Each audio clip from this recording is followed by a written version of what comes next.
नमस्कार दोस्तों, आप सभी का स्वागत है। इस वीडियो में हम विस्तार से बात करने वाले हैं एनएसए अजीत डोभाल की रूस यात्रा की। इस यात्रा के मायने क्या हैं, इस यात्रा का वैश्विक कूटनीति से क्या संबंध है और इसका अमेरिका से क्या संबंध है, इसके बारे में जानेंगे।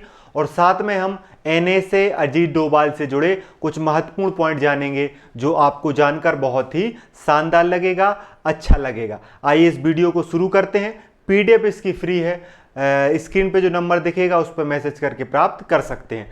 हमारा जो वीडियो है वो एनएसए अजीत डोभाल की मॉस्को यानी रूस यात्रा पर, और ये रूस से साझेदारी और अमेरिका को झटका कैसे है और ये भारत का करारा जवाब कैसे है, इन बिंदुओं पर आधारित है। आइए शुरू करते हैं। देखिए, हमारे जो एनएसए मतलब राष्ट्रीय सुरक्षा सलाहकार हैं, उनका नाम है अजीत डोभाल। वो कहाँ गए हैं? मॉस्को की यात्रा पर गए हैं। मॉस्को यात्रा को आप रूस यात्रा भी बोल सकते हैं। अब यहां पर जो है डोनाल्ड ट्रंप कर रहे हैं दबाव की राजनीति और भारत कर रही है रणनायक कूटनीति। तो इसी के लिए ये चीज चर्चा में आ जाती है। जब अमेरिका के राष्ट्रपति डोनाल्ड ट्रंप ने भारत पर 50% तक टैरिफ लगाने का ऐलान किया है, तो दुनिया को संकेत मिल गया है कि वॉशिंगटन यानी अमेरिका अब ग्लोबल साउथ को नसीहत नहीं देगा बल्कि सजा देने की नीति पर उतर आया है। ऐसा क्यों किया जा रहा है? क्योंकि भारत जो है वो रूस से रियायती तेल खरीद रहा है, इस वजह से डोनाल्ड ट्रंप ऐसा कर रहे हैं। मतलब कि डोनाल्ड ट्रंप जब हम पे टैरिफ लगा रहे हैं, 50% तक टैरिफ लगा रहे हैं, तो टैरिफ लगाने की वजह मानी जा रही है भारत और रूस का तेल व्यापार। भारत जो है रूस से तेल खरीदता है और इसी बात से मिर्ची लग रही है डोनाल्ड ट्रंप को। इस वजह से उन्होंने पहले 25% टैरिफ लगाया और उस पर एडिशनल 25% और लगा दिया। तो अब भारत के सामानों पर अमेरिका में जो है वो 50% तक टैरिफ लगेगा। और इसी बीच जो है हमारे राष्ट्रीय सुरक्षा सलाहकार अजीत डोभाल कहां पहुंच गए हैं? रूस पहुंच गए हैं, जो भारत की रणनीतिक कूटनीति का हिस्सा माना जा रहा है। और इससे फायदा क्या है? इस माहौल में एनएसए अजीत डोभाल जो मॉस्को यात्रा पर गए हैं, एक रणनीतिक जवाब है खासतौर पे अमेरिका के लिए, क्योंकि यह दौर सिर्फ कूटनीतिक संतुलन का नहीं बल्कि यह दर्शाता है कि भारत अब वैश्विक दबावों से नीति नहीं बदलेगा बल्कि उन्हें नीति निर्धारण के विरुद्ध हस्तक्षेप मानकर खारिज कर देगा। देखिए, भारत एक संप्रभु देश है और भारत अपनी पॉलिसी उस हिसाब से डिजाइन करेगा, उस हिसाब से चलाएगा जो भारत के पक्ष में होगा, ना कि हम दबाव में आकर अपनी रणनीति को, अपनी कूटनीति को बदलेंगे। इससे भारत ने स्पष्ट संदेश भेज दिया है अमेरिका को कि हम रूस के साथ संबंध रखेंगे और बेहतर और मजबूत संबंध करने का प्रयास करेंगे अगर इसमें भारत का फायदा है तो। अब देखिए, यात्रा पे कौन गए हैं? अजीत डोभाल साहब गए हैं। तो आप अजीत डोभाल के बारे में हम बहुत सारी चीजें जान लेते हैं। बहुत सारे दर्शकों ने अजीत डोभाल के बारे में बहुत महत्वपूर्ण बातें सुनेंगी होंगी, लेकिन कुछ दर्शकों को नहीं पता होगा कि अजीत डोभाल कौन है। अजीत डोभाल जो हैं वर्तमान में भारत के राष्ट्रीय सुरक्षा सलाहकार हैं, नेशनल सिक्योरिटी एडवाइजर हैं और इन्हें शॉर्ट में एनएसए अजीत डोभाल कहा जाता है। आइए इनके बारे में जानते हैं कुछ महत्वपूर्ण बातें। इनका जन्म 20 जनवरी 1945 को उत्तराखंड में हुआ था। ये भारत के 5वें राष्ट्रीय सुरक्षा सलाहकार हैं और इस पद पर रहने वाले ये 2014 में एनएसए बने थे और भारत के इतिहास में सबसे लंबे समय तक एनएसए रहने वाले अधिकारी बन गए हैं। इनका संबंध उत्तराखंड से है और इन्होंने आईपीएस ज्वाइन किया था 1968 में। केरल कैडर के आईपीएस माने जाते हैं। फिर मिजो नेशनल फ्रंट विद्रोह, ऑपरेशन ब्लैक थंडर 1988 और IC 4841 जो कंधार हाईजैक है 1999 का, इसमें महत्वपूर्ण भूमिका रही। पाकिस्तान में इन्होंने हाई कमीशन में लगभग 6 वर्षों तक काम किया।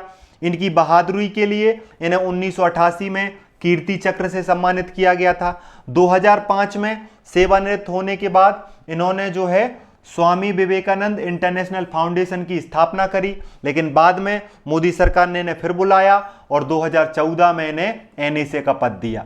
अजीत डोभाल आईपीएस रहे हैं केरला में 1988 में, इन्हें कीर्ति चक्र मिला है। इन्होंने मिजोरम पीस एकॉर्ड में 1988 में महत्वपूर्ण भूमिका निभाई थी और आपके लिए याद रखना है 2014 से लेकर वर्तमान तक ये एनएसए के पद पर हैं। एनएसए के दौरान इन्होंने 2016 की सर्जिकल स्ट्राइक, 2019 का बालाकोट एयर स्ट्राइक में बहुत महत्वपूर्ण भूमिका निभाई। डोकलाम विवाद चाइना से सुलझाने में 2017 में एनएसए अजीत डोभाल की बहुत महत्वपूर्ण भूमिका है। और जम्मू कश्मीर में 370 का जो विशेष दर्जा है उसको समाप्त करने में महत्वपूर्ण भूमिका निभाई थी अजीत डोभाल ने। तो इन्होंने जब ये आईपीएस थे तब भी बेहतरीन काम किया, इसलिए कीर्ति चक्र मिला। जब ये आईबी में थे तब भी इन्होंने बेहतरीन काम किया। और भारत में बहुत सारी स्थितियां ऐसी थी जहां पर इन्होंने बहुत जबरदस्त काम किया। जैसे मिजोरम की स्थिति खराब थी तो वहां पे इन्होंने बहुत अच्छे से काम किया। एक हवाई जहाज को हाईजैक कर लिया गया था जिसे IC-841 कांदार हाईजैक 1999 के नाम से जाना जाता है। उसमें अजीत डोभाल एक महत्वपूर्ण भूमिका में गए थे और उन्होंने बहुत महत्वपूर्ण योगदान दिया था। तो ये अजीत डोभाल के बारे में एक आपको आइडिया लग गया कि एक बहुत महत्वपूर्ण व्यक्ति हैं और ये मोदी जी से उम्र में बड़े हैं, क्योंकि इनका जन्म 20 जनवरी 1945 में हुआ था। लगभग 80 वर्ष के हैं, लेकिन अभी भी भारत की सेवा के लिए तत्पर हैं, विदेश यात्राएं करते हैं, मीटिंगें करते हैं और लगातार काम करते हैं। तो अजीत डोभाल को मेरा सलाम है। आप इनके बारे में क्या सोचते हैं कमेंट करके जरूर बताएं। देखिए अब आप जान लेते हैं कि इनकी जो कूटनीतिक रूप से रूस की यात्रा है वो क्यों महत्वपूर्ण है। ये भारत की नीति को स्पष्ट, ठोस और प्रतिक्रियाशील होने का एक मैसेज दिया जा रहा है। देखिए भारत जो है, जब इनकी यात्रा जो रूस हो रही है उससे भारत ने एक मैसेज दिया है कि हम रणनीतिक स्वायत्त का दोहराव करेंगे, हमें जो करना है हम वही करेंगे। विदेश मंत्रालय ने टू कहा है कि भारत ऊर्जा सुरक्षा के मामले में आत्मनिर्भर नीति अपनाएगा। तेल खरीद करने का फैसला बाजार मूल्य पर, लॉजिस्टिक और राष्ट्रीय हितों के आधार पर होगा, अमेरिका की धमकियों पर और अमेरिका के दबाव के आधार पर नहीं होगा। अजीत डोभाल जी की रूस यात्रा से हमने स्पष्ट संदेश दिया है, हम आत्मनिर्भर हैं, जो सही होगा वही हम करेंगे। साथ में हम रक्षा संबंधों को और बेहतर करने की कोशिश करेंगे रूस के साथ। अजीत डोभाल जी जो रूस गए हैं वो वहां पर S-400 की डिलीवरी के बारे में बात कर सकते हैं, Su-57 के संभावित को प्रोडक्शन की बात कर सकते हैं, ब्रह्मोस 2 को लेकर और ज्यादा चर्चा कर सकते हैं। और भारत और रूस अब सिर्फ ग्राहक नहीं है बल्कि साझेदार हैं, और भारत और रूस ऐतिहासिक रूप से बहुत महत्वपूर्ण साझेदार हैं। ये आप जानते होंगे, नहीं जानते हैं तो मैंने बता दिया, ठीक है। साथ में भारत ने स्पष्ट कर दिया है कि अमेरिका के टैरिफ का जवाब परस्पर शुल्क से भी दिया जा सकता है, बेहतर तरीके से व्यापार के माध्यम से दिया जा सकता है और कूटनीतिक तरीके से दिया जा सकता है। अमेरिका से भी बात की जाएगी, रूस से भी बात की जाएगी, क्योंकि भारत के जिसके साथ हित बेहतर होंगे, भारत को जिससे फायदा होगा, भारत वही करेगा। तो अजीत डोभाल जी की जो यात्रा है वो कूटनीतिक मायने में महत्वपूर्ण है, आर्थिक रूप से महत्वपूर्ण है, रूस के साथ रक्षा और साझेदारी में भी महत्वपूर्ण है। और आने वाले समय में हमारे विदेश मंत्री एस जयशंकर भी रूस की यात्रा पर जाने वाले हैं अगस्त के अंत में, तो वो और ज्यादा महत्वपूर्ण हो जाता है।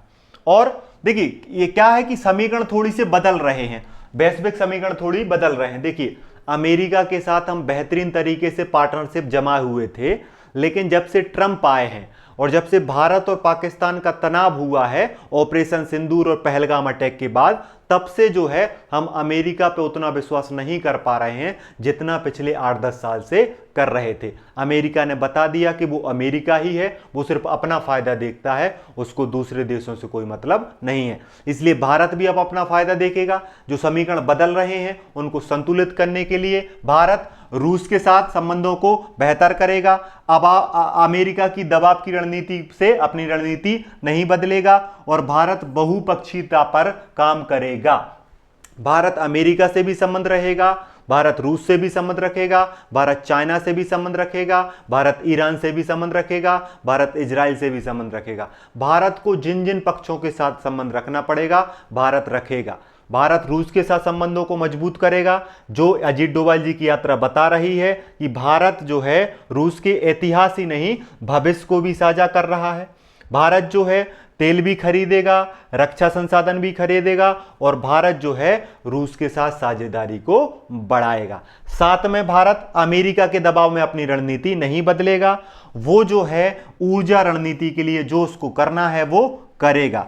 ट्रंप प्रशासन की सोच है कि भारत दबाव में आकर रूस से दूरी बनाएगा, लेकिन भारत जो है इससे बहुत दूर है। भारत अपनी आत्मनिर्भरता के साथ, अपनी कूटनीति के साथ जो करना चाहेगा वही करेगा। स्पष्ट संदेश दिया गया है अजीत डोभाल जी की रूस यात्रा के माध्यम से। और यहां पर भारत जो है वो किसी के साथ या किसी के खिलाफ वाली सोच को मानता ही नहीं है। भारत के विदेश मंत्री जो हैं एस जयशंकर जी रूस यात्रा पर जाएंगे और साथ में हम जो है अमेरिका से भी बात करेंगे, हम दोनों से बात करेंगे। देखिए भारत जो है वो हमेशा गुट निरपेक्षता की नीति अपनाता है, जिसे आप बहुपक्षीयता की नीति भी बोल सकते हैं। हम किसी एक देश के खिलाफ या किसी एक देश के समर्थन में नहीं होते हैं, हम दोनों से बात करते हैं, अमेरिका से, रूस से बात करते हैं, ईरान इजराइल से बात करते हैं, फिलिस्तीन इजराइल से बात करते हैं, है ना, दक्षिण कोरिया साउथ कोरिया से बात करते हैं। जहां पे भी विवाद की स्थिति है हम दोनों के साथ अपनी बहुपक्षीयता, अपनी गुट निरपेक्षता और अपनी नीतियों को बेहतर करने की दिशा में काम करते हैं और डिसीजन लेते हैं। ठीक है, तो इस वाली क्लास में और महत्वपूर्ण रूप से अगर देखा जाए कि जो डोनाल्ड ट्रंप कर रहे हैं भारत और रूस के मामलों को लेकर, उसमें जो अजीत डोभाल जी की यात्रा है उससे भारत ने रुख स्पष्ट कर दिया है कि यह यात्रा सिर्फ कूटनीति से नहीं बल्कि भारत का एक स्टैंड है, इसके रूप में देखी जाएगी। यह स्टैंड है उस भारत का जो अब दबाव की नीतियों से कुछ तय नहीं करेगा, बल्कि संसाधनों, अवसरों और सुरक्षा जरूरतों के आधार पर अपनी नीतियों को आकार देगा। ट्रंप की धमकियों के बीच डोभाल की मॉस्को यात्रा एक संदेश भी है। संदेश क्या है? संदेश ये है, भारत सहयोग चाहता है, अधीनता नहीं। नीति संवाद से बनती है, धमकियों से नहीं। इस वाले संदेश को देखिए, भारत ने स्पष्ट कहा है कि हम सहयोग चाहते हैं, अमेरिका की अधीनता नहीं चाहते।